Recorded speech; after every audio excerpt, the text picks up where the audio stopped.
Assembleia de Deus, vem comigo ouvir a palavra de Deus.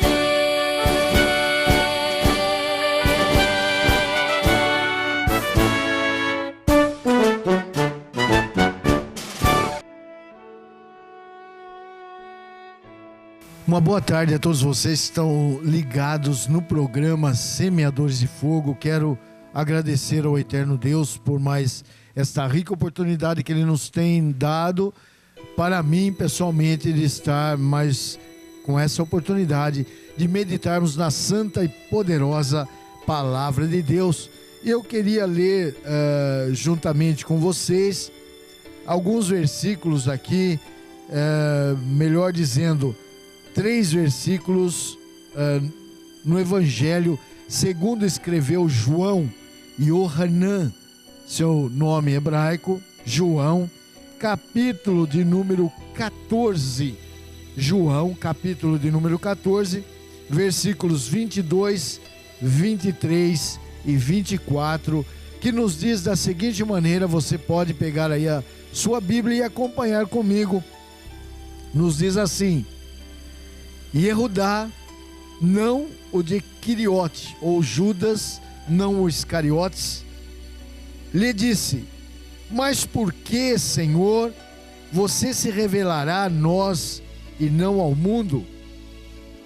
E Yeshua, Jesus, respondeu: se alguém me ama, guardará minha palavra.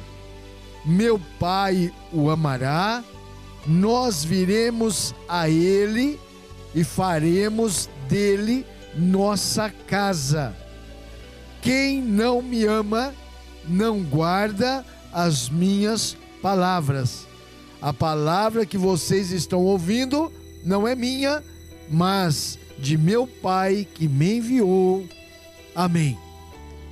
Uma palavra aqui dita pelo próprio Senhor Jesus Cristo, Yeshua HaMashiach, seu nome hebraico, e nós vemos que tem muito a ver com a vida nossa, principalmente nos países tidos por cristãos, né?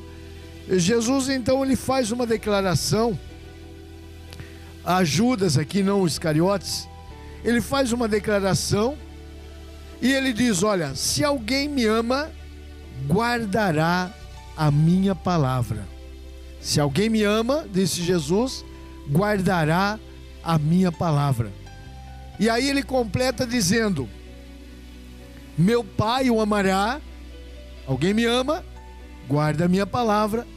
Com isso ele vai desencadear uma reação amorosa, em que ele diz: o Pai o amará. E ainda diz assim: olha, nós viremos a ele e faremos dele nossa casa, ou faremos dele morada. Então o grande privilégio do cristão autêntico, do cristão verdadeiro, daquele que realmente não nega, aquele que não tem negado, aquele que nunca, negou a Jesus Cristo, porque nós vemos que negar a Jesus Cristo, muitas vezes, nós não precisamos declarar com a nossa voz: olha, eu nego a Jesus. Muitas vezes pelos nossos atos e as nossas ações, pela forma com que nós nos comportamos, porque logicamente que os seguidores de Cristo, os cristãos autênticos, os cristãos verdadeiros, não só aqueles que recebem o nome, os cristãos nominais, que têm somente um rótulo, que têm somente um título, mas aqueles verdadeiros que estão dispostos mesmos a morrer, esses daí, eles não negam a Jesus Cristo. E logicamente que eles têm a palavra. Jesus disse: olha, aquele que me ama guardará a minha palavra.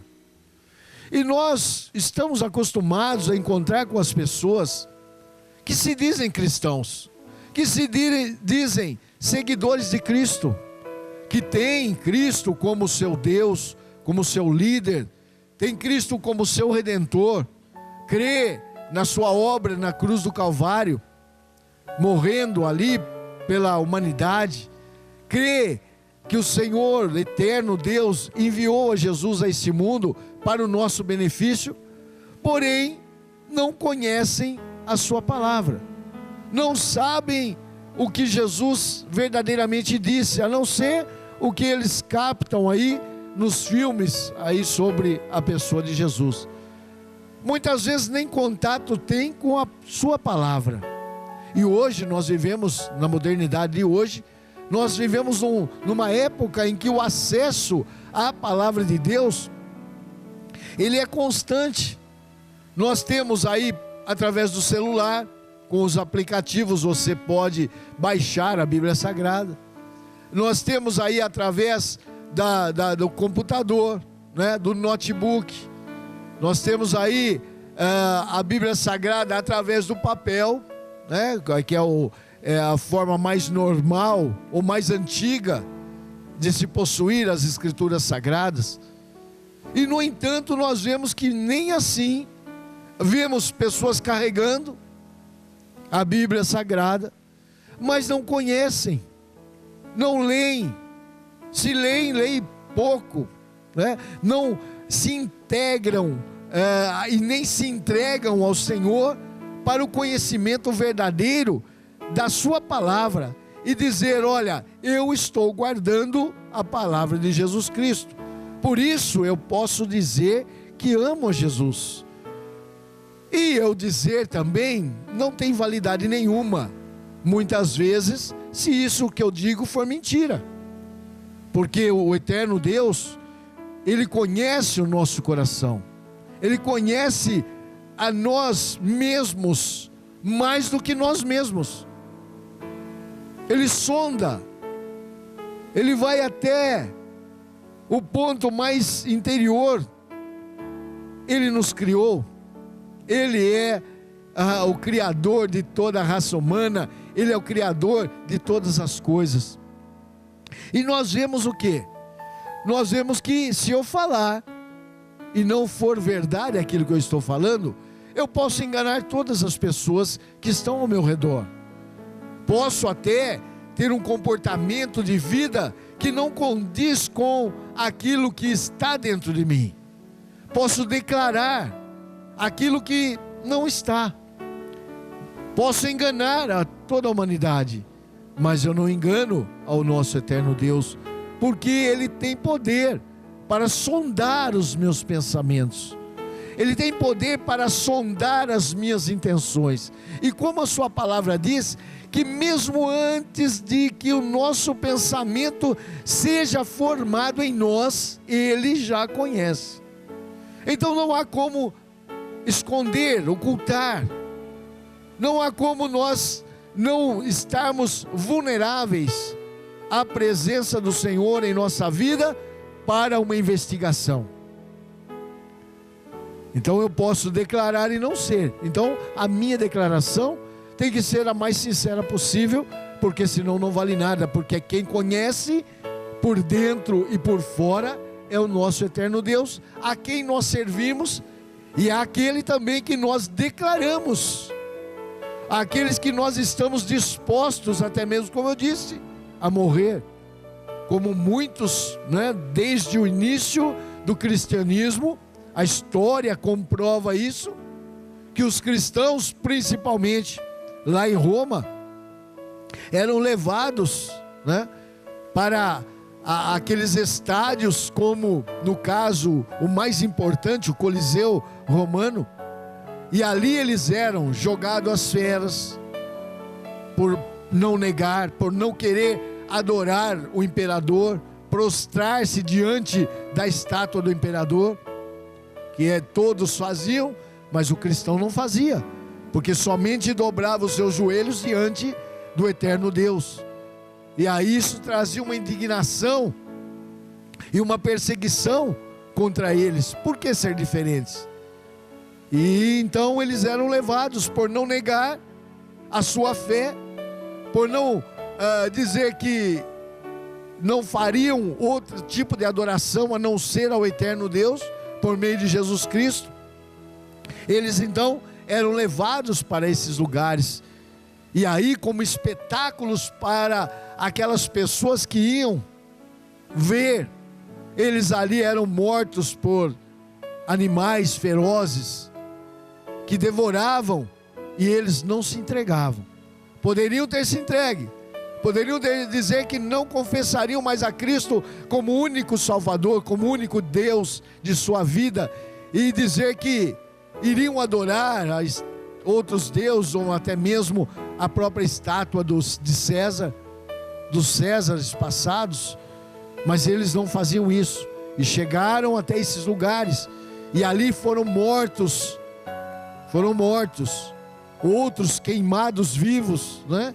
Betumavam o seu corpo com petróleo, e ali ateavam fogo, e nos espetáculos noturnos eles serviam de lâmpadas, para que eles pudessem ali estar vendo ali os gladiadores e outros tipos de espetáculos que havia para o povo.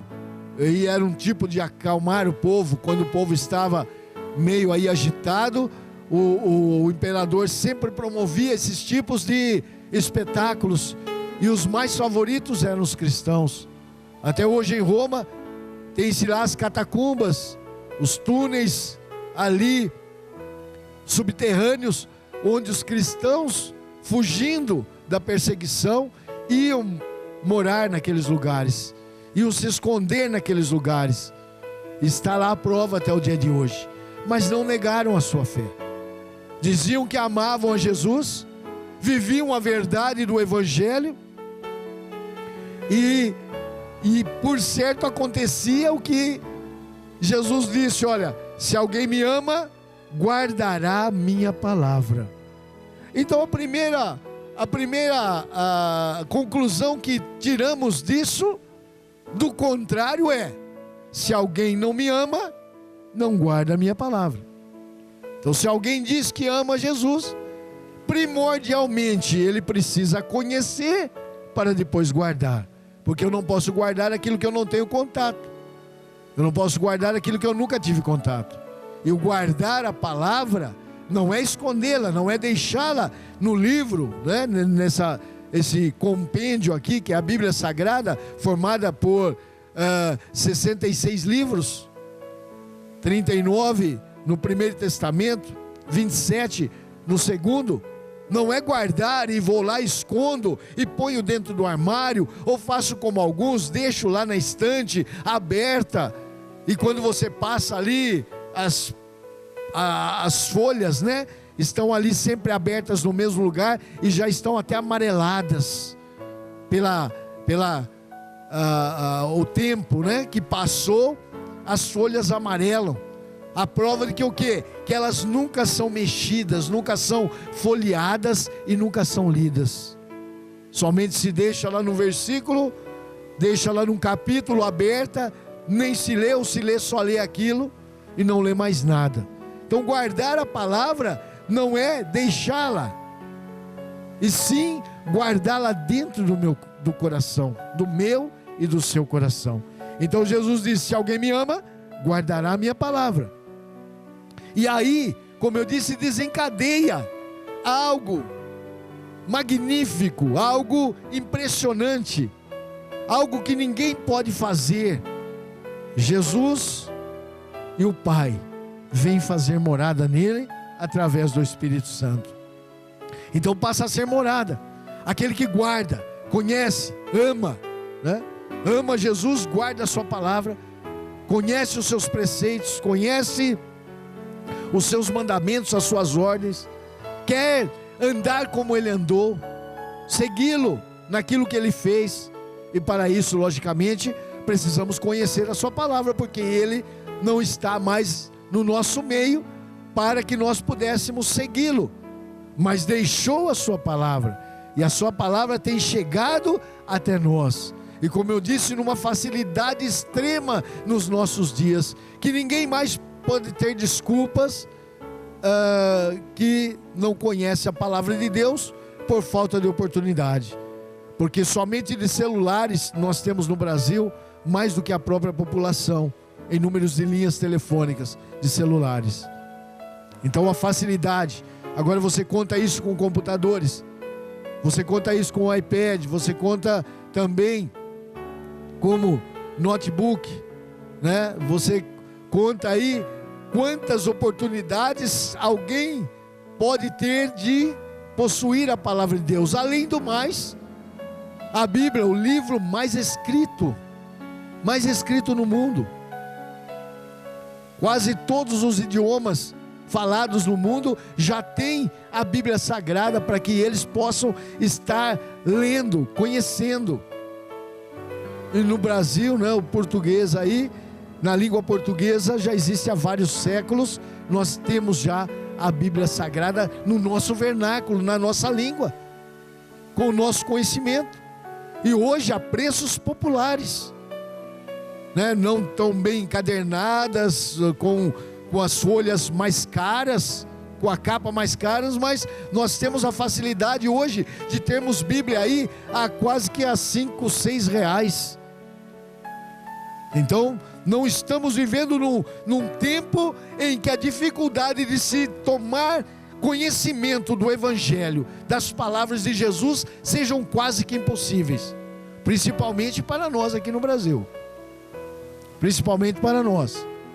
Não vou falar de outros lugares que eu não conheço, mas no Brasil não se tem aí nenhuma desculpa para que você não conheça a palavra de Deus, a não ser que você não queira conhecer, a não ser que você não queira tomar posse dela. Agora, só conhecer, só tomar contato, só segurar, só levar, adianta? Não. Nós precisamos guardar, viver, amar a Jesus e guardar. E aí Ele garante que Ele vai estar morando em nossas vidas. Caso contrário, entramos no versículo de número 24, onde Jesus diz: quem não me ama, não guarda as minhas palavras. E a palavra que vocês estão ouvindo não é minha, mas de meu Pai que me enviou. Então Jesus declarou abertamente. Não tem por que nós pensarmos de outra forma, porque Ele declara: se ama, guarda a palavra. Se guarda a palavra, será amado do Pai. E Ele e o Pai virão e farão morada nessa pessoa. Agora, quem não ama, não guarda. Então, se eu disser que eu amo Jesus Cristo, se eu disser que eu creio nele, eu preciso primordialmente estar conhecendo a sua palavra e guardando ela no meu coração. O que o salmista Davi diz: guardei a tua palavra no meu coração, para eu não pecar contra ti. Olha, guardar então é tomar posse dela, é tomar conhecimento dela e viver, procurar viver, lutar contra nós mesmos, para que nós possamos viver aquilo que Jesus está nos ensinando. Amar a Jesus é fácil dizer, as palavras saem facilmente da nossa boca, tanto palavras boas como palavras ruins. O próprio Tiago, Yaakov, seu nome hebraico, na sua carta ele diz que a língua é um objeto muito afiado. Da mesma forma que nós bendizemos alguém, nós podemos amaldiçoar. Então falar, dizer é fácil. E ainda falou: toma cuidado, porque uma pequena fagulha, um pequeno palito ali, um fósforo, um pequeno fósforo, qualquer fagulha pode colocar incêndio em toda uma floresta. Assim mesmo é a língua, ele diz.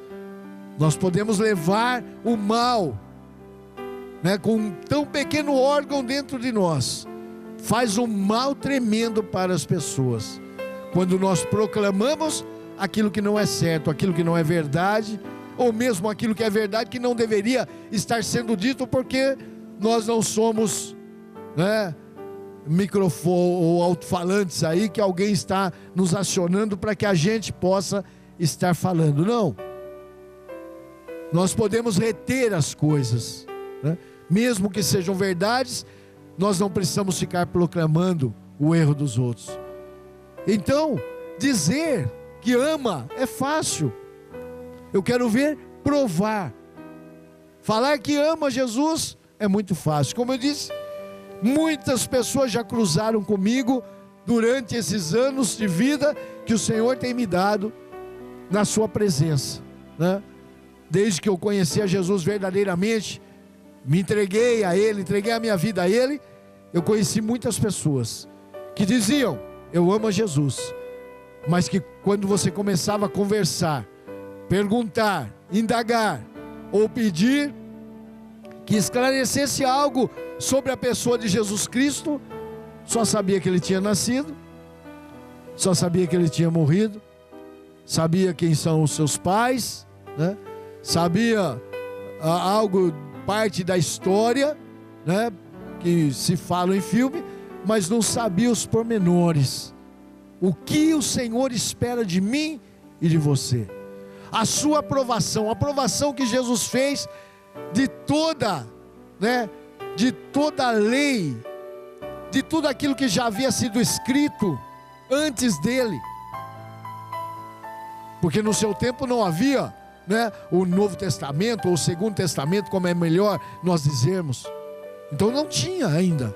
Foi depois da sua morte que foram escritos o Novo Testamento, os livros do Novo Testamento. Então, e ele vem à prova. Ele diz: olha, eu não vim mudar nada do que a lei diz. Nada. Nenhum, um pingo, vamos dizer assim, um pingo no i, não está fora.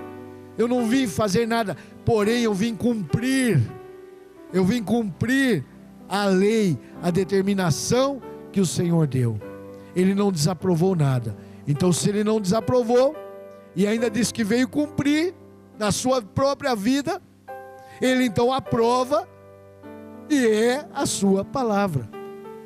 Ele seguia, o seu comportamento então foi de acordo com o que a Bíblia Sagrada, o Primeiro Testamento, ou como alguns dizem, o Antigo Testamento, estava dizendo. E ele assim viveu, e ele assim cumpriu todas as palavras, não condenando, não mudando, não tirando e nem colocando nada. Então, se nós conhecemos, né, podemos amar ou não, mas se nós amamos, temos que conhecer. E se conhecemos e amamos, nós temos que guardar, temos que viver a palavra de Deus em nossa vida. Temos que ter o conhecimento, temos que ser verdadeiros adoradores, para que haja da parte do Eterno uma comunhão, né? Para que nós abramos a oportunidade que o Senhor venha morar em nós e venha trazer felicidade, paz, alegria para as nossas vidas, para aqueles que verdadeiramente são fiéis. Como disse Jesus: se alguém me ama, guarda a minha palavra. Guarda a minha palavra. Meu Pai o amará, eu e meu Pai veremos nele, faremos morada. E se não me ama, não guarda a minha palavra. Então, dizer que ama Jesus, declarar o seu amor por Ele, se verdadeiramente você conhece a sua palavra, você guarda a sua palavra, essa declaração é verdadeira. Se você conhece e não segue, essa declaração não é verdadeira. E se você não conhece, não pode seguir, né? Então a sua declaração de amor também não é verdadeira. Mas seja autêntico, seja verdadeiro. Jesus disse à mulher samaritana, quando ela indagou aonde seria o lugar da adoração, Jesus disse: o verdadeiro adorador adorará o Pai em espírito e em verdade. Não digo que tem um lugar para ele adorar, mas onde ele estiver, ele pode ser um verdadeiro adorador. De que maneira? Guardando a palavra do Senhor. De que maneira? Fazendo a vontade do Senhor. Aí verdadeiramente ele ama a Jesus Cristo, é amado de Jesus e do Pai, e tem a salvação em si, e tem a presença do eterno Deus em sua vida. Que o Senhor nos abençoe, que o Espírito Santo fale melhor ao seu coração. E se você ainda não era um verdadeiro adorador, passe a ser, conhecendo a palavra de Deus, vivendo a palavra de Deus, aí você pode declarar: Senhor, te amo. E Ele vai fazer morada em você, e vai fazer com que você sinta a sua presença, e saiba que verdadeiramente você está aprovado pelo Senhor. Que o Senhor nos abençoe, e o Espírito Santo possa penetrar na sua vida. E se você ainda não ama, seja um verdadeiro amante de Cristo.